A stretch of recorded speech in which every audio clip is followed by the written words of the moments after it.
저는 목사가 되기 전에 이 춤을 추는 사람이었습니다. 그래서 연락을 하는 여러 그룹들 중에 이 춤을 통해서 연결된 그룹이 하나 있는데요. 그 그룹 안에는 이 크리스찬도 있고 크리스천이 아닌 친구들도 있습니다. 그래서 거기에 속한 넌 크리스찬들은 종교에 대해서 비교적 호의적이고 관심이 좀 있습니다. 그러다 보니까 목사인 저에게 여러 가지를 종종 물어봅니다. 특히 이 하나님에 대해서 물어보는데요. 하나님은 이런 분이시지 저런 분이시지 이렇게 물어봅니다. 그런데 그 사람들이 갖고 있는 이 하나님의 이미지는 대부분 이 상식적인 선에서 만들어진 상입니다. 그게 크게 틀리진 않는데 대부분 맞습니다. 그런데 이 사랑과 용서라는 측면에서 보면 충돌합니다. 그러니까 그 하나님은 용서를 하시지는 않습니다. 굉장히 엄격하시고요. 일종의 이제 심사 기준이 있거든요. 이 심사 기준이 있어서 그 기준에서 모자라면 징벌하시고 가차없이 탈락시키는 그런 분이십니다. 그런데 성경의 하나님은 그렇지는 않거든요. 이 용서와 사랑이 전제되어 있습니다. 물론 정의를 실현하시지만 언제나 이 죄인에게 기회를 주시죠. 그래서 우리가 이렇게 다 구원받은 거 아니겠습니까? 그래서 제가 이렇게 말해줍니다. 하나님을 알고 싶으면 성경을 봐야 한다. 하나님은 성경을 통해서 당신을 알려주시는 분이시다. 성경이 아니라 이 상식선에서 하나님을 찾게 되면 그건 하나님을 믿는 게 아니라 그냥 그저 추상적인 신을 믿는 것에 불과하다. 그런데 이건 우리 그리스도인들에게도 마찬가지인 것 같습니다. 제가 우리 교회 이 청년부 친구들이랑 제자훈련 프로그램을 한 3주 전부터 시작하고 있는데요. 그 사전 인터뷰를 진행했었거든요. 그 질문 중에 하나가 하나님은 어떤 분이십니까? 였습니다. 이 질문을 했더니 보통 잘 대답을 못했습니다. 대부분 친구들이 어려서부터 교회를 꾸준히 나왔던 친구들임에도 불구하고 대답을 하긴 했지만 성경의 근거에서 대답하는 친구들은 거의 없었습니다. 저는 이것이 비단 청년들만의 현실이라고는 생각하지 않습니다. 그런 의미에서 오늘 읽은 본문이 우리에게 주는 의미가 있습니다. 왜냐하면 오늘 본문은 하나님께서 인류에게 가장 처음으로 당신의 속성을 계시해 주시는 그런 본문이기 때문입니다. 그 속성이 무엇이냐면 바로 전능하심입니다. 전능. 뭐라고 하십니까? 나는 전능한 하나님이라. 다른 말로 하면 나는 못할 것이 없는 하나님이다. 나는 모든 것이 가능한 하나님이다 라는 뜻입니다. 특별히 지금 하나님께서 당신을 전능한 하나님이라고 드러내신 이유가 있습니다. 이 99세의 아브라함에게 아들을 약속해 주시는 맥락이기 때문에 그렇습니다. 아브라함이 99세입니다. 그 아내 사라가 몇 살입니까? 아브라함이랑 10살 차이 정도가 나니까 아마 89세 정도 됐을 겁니다. 99세, 89세 되는 노부부가 어떻게 아이를 갖겠습니까? 말도 안 되죠. 생각을 해보십시오. 말이 됩니까? 그 말도 안 되는 일을 행하시려고 등장하신 거예요.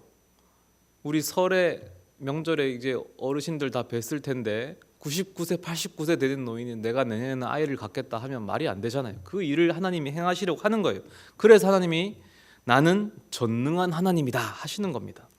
이 전능한 하나님께서는 자식 한 명 없는 노부부에게 단순히 아들 한 명 약속으로 그치지 않으십니다. 4절에 보시면 너는 열국의 아비가 될지라 그러면서 아예 아브라함의 이름까지 개명시키십니다. 아브라함, 그 뜻이 뭐냐면 많은 무리의 아비란 뜻인데 요즘 말로 하면 다둥이 아빠란 뜻입니다. 다둥이 아빠. 애 하나 없는 할아버지한테 다둥이 아빠라고 하면 뭐 좀 놀리는 것 같은 느낌이죠. 그리고 6절에 뭐라고 하시냐면 내가 너로 심히 번성케 하리니. 아브라함 지금 100살이라고요. 솔직히 말하면 오늘 내일 하는 할아버지입니다. 그 할아버지한테 자식도 하나 없는데 네가 자손이 많아서 심히 번성할 것이다 이렇게 약속하시는 건 이게 무슨 의도이신 건지 조금 아리송합니다. 그러나 하나님은 정말 엄격하고 근엄하고 진지하게 말씀하시는 거예요. 이거 우리 요즘 말로 하면 엄근진이라고 하는데, 엄근진하게 정말 나는 전능한 하나님이다. 나는 못할 것이 없다. 나는 모든 것이 가능하다. 이거 농담 아니다. 그런데 이 말씀이 여기서 끝나면 좋았는데, 여기서 끝나면 얼마나 좋았겠습니까? 근데 여기서 끝나지 않습니다. 그 뒤에 바로 나오는 말씀을 보시면 하나님이 뭐라고 하시냐면, 나는 전능한 하나님이라 너는 내 앞에서 행하여 완전하라. 자, 전능한 하나님이시다. 알겠습니다. 전능한 하나님인 건 알겠어요. 그런데 그 전능한 하나님 앞에서 완전하라고 하십니다. 맞는 말입니다. 완전해야죠. 우리가 완전해져야 됩니다. 그거 누가 모르는 사람 있습니까? 당연히 완전해지기 위해서 노력합니다. 굳이 이런 말씀 안 하셔도 언제나 우리는 마음의 부담을 갖고 있습니다. 완전해져야지. 내가 더 잘해야지. 그런데 오늘 이 말씀은 도대체 우리에게 얼마나 더 완전해져야 한다는 요구를 하시는 걸까요?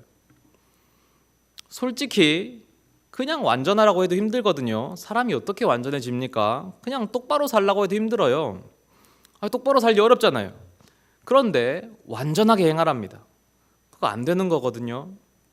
그런데 나는 전능한 하나님이니 내 앞에서, 이 전능한 내 앞에서 완전하게 행하라 라고 하십니다. 도대체 전능한 하나님 앞에서 완전해지려면 얼마나 완전해야 하는 거겠습니까? 일단 이 완전함이라는 것이 조금은 철학적인 개념입니다. 완전한 게 어디 있습니까? 어떻게 하면 완전해집니까? 내가 예를 들어 사랑을 실천한다. 구체적으로 어디까지 얼마나 사랑을 실천하면 완전해지는 겁니까? 이웃을 위해서 내 시간을 희생한다. 몇 시간을 희생해야 완전한 겁니까? 1시간? 2시간? 24시간을 희생하면 완전해지는 겁니까? 아니면 이웃을 위해서 내 돈을 희생한다. 10만 원, 100만 원, 1000만 원, 1억을 희생하면 완전해지는 겁니까? 아니면 정말 예수님처럼 내 목숨을 바치면, 내 죽음까지 희생하면 그건 완전해지는 겁니까? 그런데 고린도전서 13장 3절에 이런 말씀이 있습니다. 내가 내게 있는 모든 것으로 구제하고 또 내 몸을 불사르게 내어줄지라도 사랑이 없으면 내게 아무 유익이 없느니라. 그런 걸로는 완전하지 않다는 거예요. 내가 설령 내 전 재산을 바친들, 내 모든 시간을 희생한들, 내 목숨까지 바친다고 한들 우리 마음속에 내 의가 싹트고 내 자랑이 싹트고 내 자만이 싹트는 순간 그건 완전한 게 아닌 거예요. 아니 그렇게 빡빡하게 해야 됩니까? 빡빡하게 해야죠. 지금 빡빡하게 안 하게 생겼습니까? 전능한 하나님이라 내 앞에서 행하여 완전하라.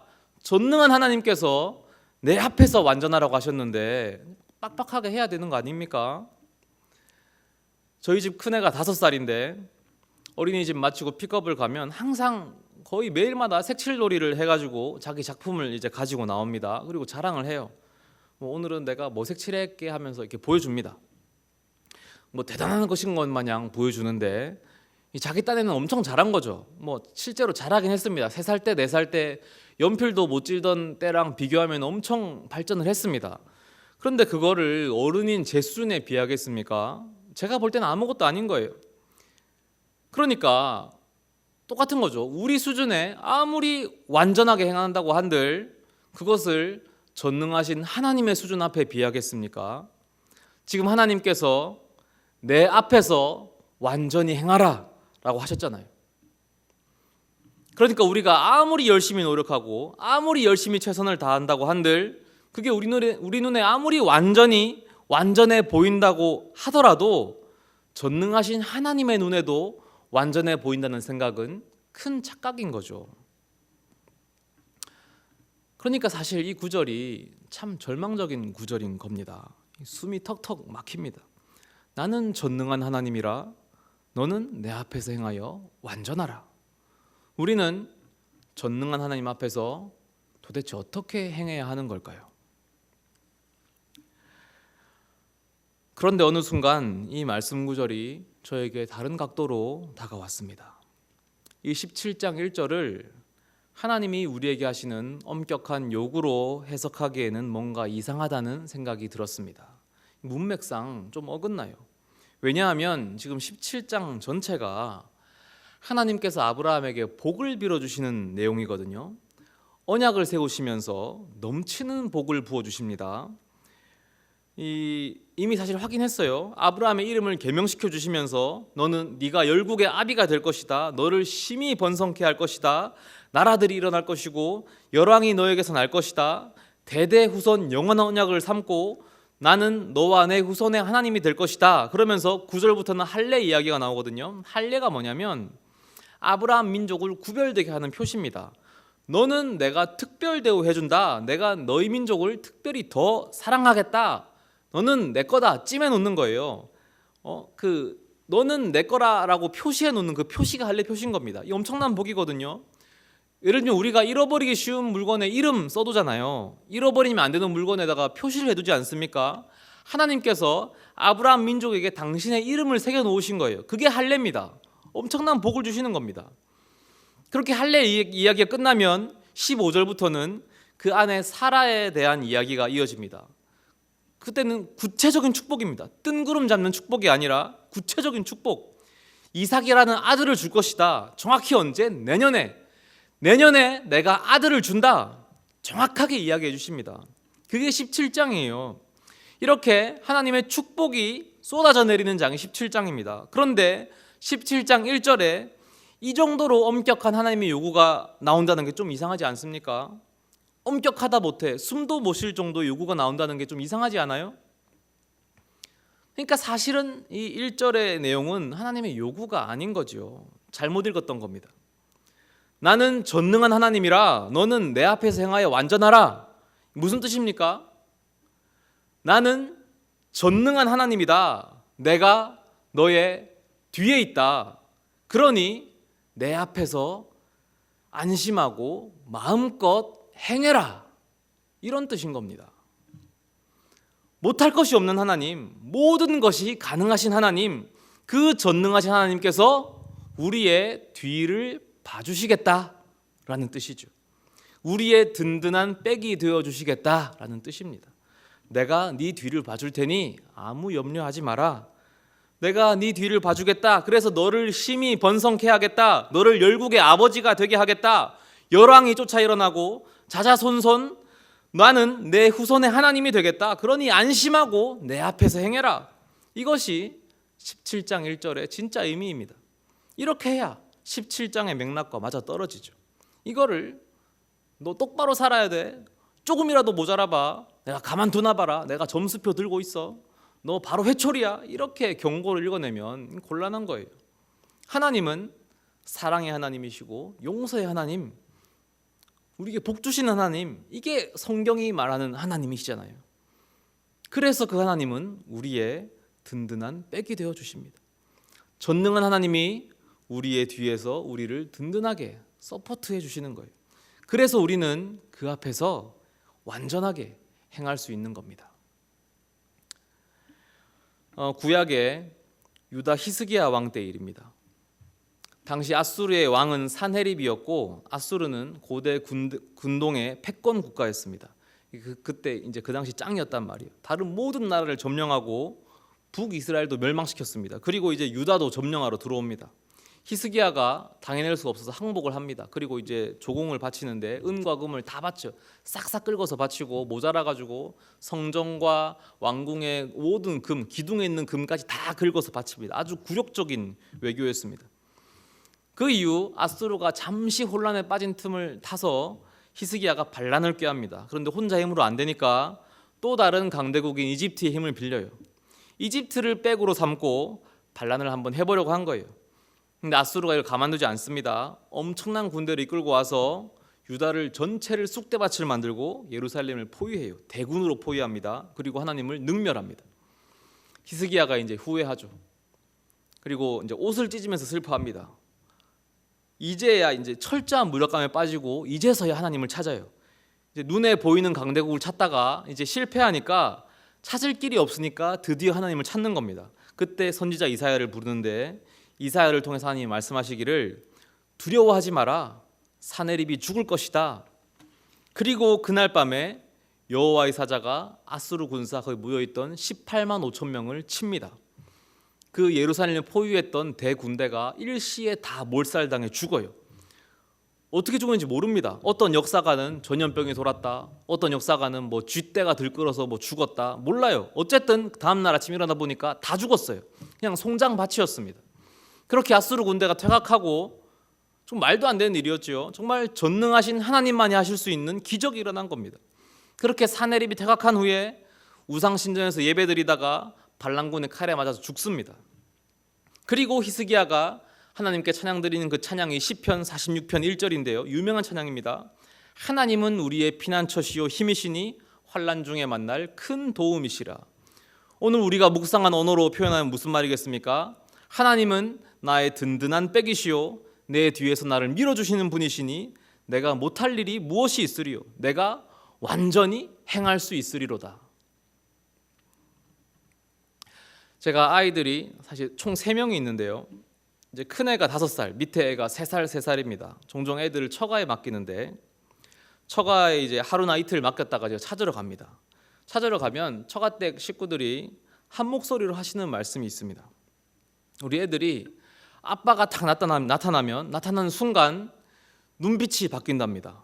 그 조그만 것들이 어깨에도 힘이 들어가고 걸음걸이가 당당해지고 자신감이 넘친대요. 아빠가 딱 오면 그런데요. 왜 그렇겠습니까? 아빠가 있다 이거죠. 아빠가 나와 함께 있다. 아빠가 내 뒤를 봐준다. 거기 약간 무서운 삼촌이 있거든요. 근데 이제 아빠가 있다 이거예요. 아빠가 왔다. 그러니 내가 그 앞에서 완전할 수 있다. 아이들의 순수한 믿음입니다. 근본적인 질문으로 돌아가도 될 것 같습니다. 전능하신 하나님 앞에서 우리가 어떻게 완전히 행할 수 있겠습니까? 어떤 철학적인 질문이나 끝없는 노력이 필요한 것 같지 않습니다. 우리에게 필요한 것은 전능하신 하나님에 대한 어린 아이와 같은 믿음입니다. 우리가 하나님을 진짜 믿는다면 어떻게 되겠습니까? 바뀝니다. 제 아이들이 이 자기 아빠 앞에서 바뀌는 것처럼 이 볼품없는 아빠가 왔을 뿐인데도 그렇게 당당해지고 자신감이 넘치지 않습니까? 하물며 전능하신 하나님이 우리와 함께함을 믿는다면 어떻게 우리가 바뀌지 않을 수 있겠습니까? 그 하나님이 내 뒤를 봐준다고 믿는데 바뀌지 않는 게 더 이상한 거 아니겠습니까? 물론 애써야 하죠. 노력해야죠. 그러나 그것보다 먼저 필요한 것은 믿음입니다. 전능하신 하나님이 내 뒤를 봐주십니다. 예전에도 그랬고 지금도 그러하시고 앞으로도 계속해서 그러하실 것입니다. 이것을 믿으십시오. 그러면 행하여 완전할 수 있습니다. 주님은 우리에게 불가능한 요구를 하시지 않습니다. 기도하겠습니다.